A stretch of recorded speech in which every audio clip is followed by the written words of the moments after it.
I do la da hoes.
Alrighty, so we just finished up a workout.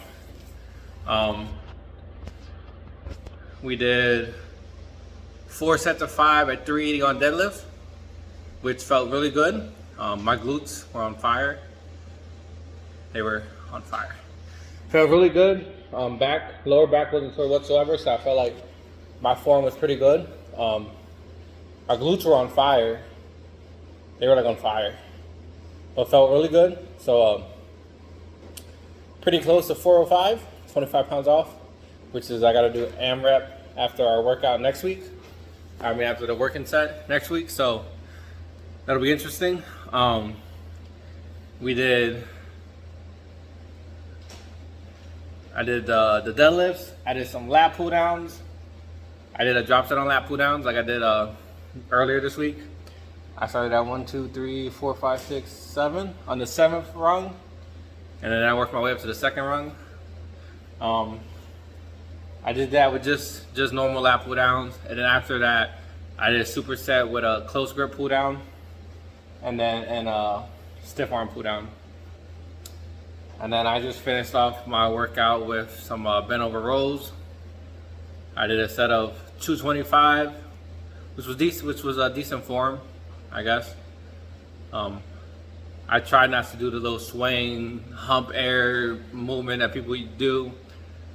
I think I might have did that on the last rep, but I did 4 reps to that. And then I did a set of 185 bent over rows. Went to go pretty easy today. I went pretty easy.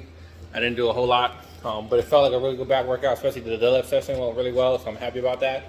Deadlift is something that we're trying to work on, so form-wise especially, so I felt like this was a good, decently volume-sized session. We did 25 reps of it, or 20 reps of it, so it felt really good.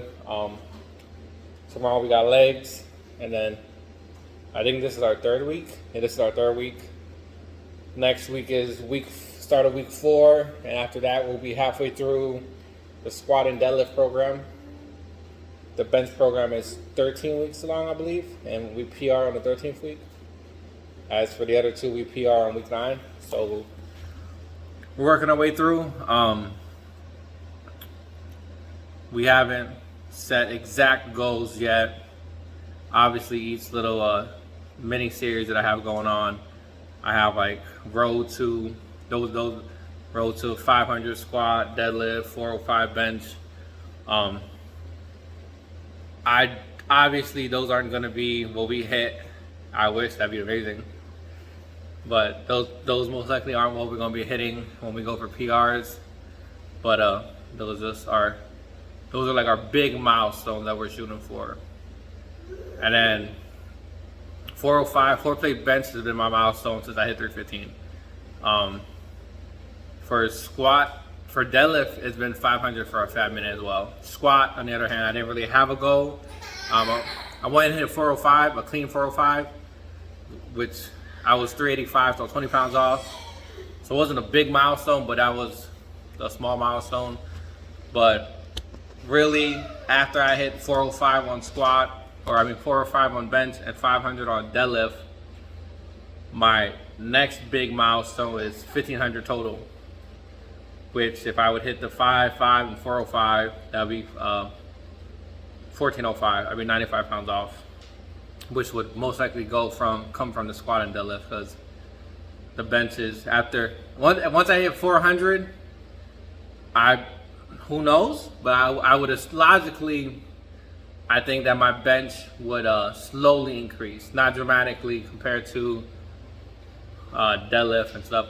I think once I get 405 on bench, I'm gonna focus more, primarily focus on deadlift and squat. I'll probably lean towards one over the other. I haven't decided yet. Probably deadlift, because that's where I'd probably get my biggest lift. That'd be my biggest lift. So probably work on that a lot. But yeah, right now I'm pretty much trying to focus on chest or benches. You see, like when I talk about incline bench, shoulders, bent over rows for my upper back, focusing on pretty much bench. Speaking of shoulders, overhead press is something that I need to focus on a lot too. But we're slowly working there. I guess my goal for overhead press, because I believe I hit 185, or I think I hit 205 actually. No, actually I don't remember what I did last week. I know I hit 185. I think I hit 185 or 2. I don't know. But my goal is 2 plates, 225 on overhead press. And then my big goal is hitting the big 300, which is a big jump from 225, and it'll take me a while to get it. Especially if my bench is still in the 300s, I highly doubt my overhead would go to 300. It just doesn't seem equal out. But we'll see how it all goes. You know, Dogecoin is we looking a lot into Dogecoin. You know, we hoping it do good. We got some investment in it. You know, if it go well, who knows? Maybe I can build my gym sooner than expected. Who knows? You know. That's something we're looking into. But yeah, focusing on bench primarily. Once we get 4 plates, we're looking into squat and deadlift more, and working on shoulders at the same time. Kind of just repeat the same thing like 2 or 3 times. I don't really know what I'm talking about at this point. I don't got nothing really else to say. Yeah, I'm just like every time I work out, or especially on bench, because if you can see, so like just imagine, so you're looking at an overview right now, a overhead view, but like imagine you're on the bench, and when you're on the bench, you're gonna have the bar and some weight. So now look at this. This is just the bench itself. You see it moves. You might not see we can see that might not look like a whole lot, but imagine you're using that as your base. I know, dude, I'm trying to explain it. For when you're laying on it, on your back. So when you're laying down on it, look at this. I'm gonna try not to move the phone. Alright, you can't really tell. But imagine you're laying on it right now. And give me a second. So imagine you're laying on your back, and now imagine you're laying on this, and now you have 300 plus pounds, and you bring it down.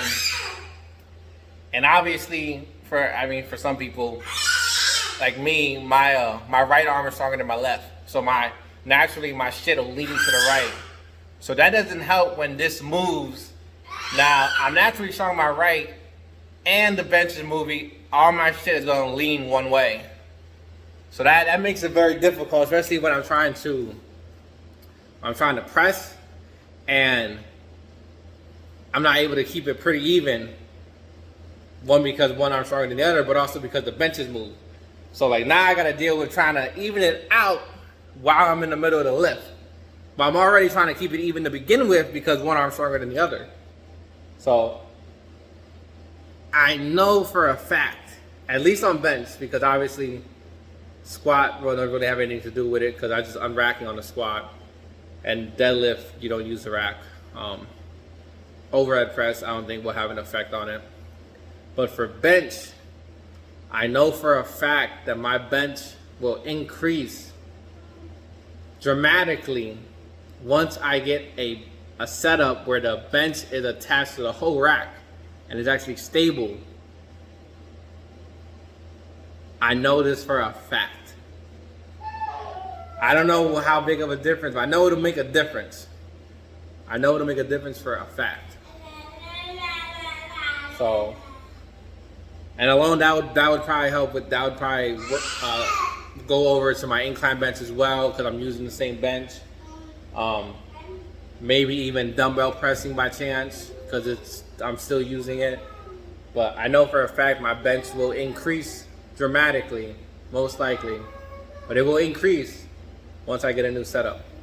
And actually, just to think about it, when I get a new bar as well, because this bar is, as I said before, I left it out in the rain when we were moving because the photographer had to take photos in the house, and I got lazy bringing it back in, so it got rusty and it's just falling. So the bar itself, I ain't got much grip on the bar. I got to like death grip it. So, but I know when I get a new bar, and then I'm gonna get a deadlift bar as well. I think they're both called I think Ohio Cerakote, I think is what it's made out of. A deadlift bar and then an Ohio Rogue bar or whatever, a normal powerlifting bar. Once I get the new bars and the new rack, we cooking. Maybe with the new bar, our squat will work a little better. Deadlift will probably do a little better. But 25, the combo rack is 2,500, and then each of the bars I think it's about 350. And then we want to get new plates, which is like 10 grand, like with all the new plates and the plate holders. It's just Dogecoin, man. That's all we was pretty much it. Just if Dogecoin ball out, then we ball out. But thanks for watching.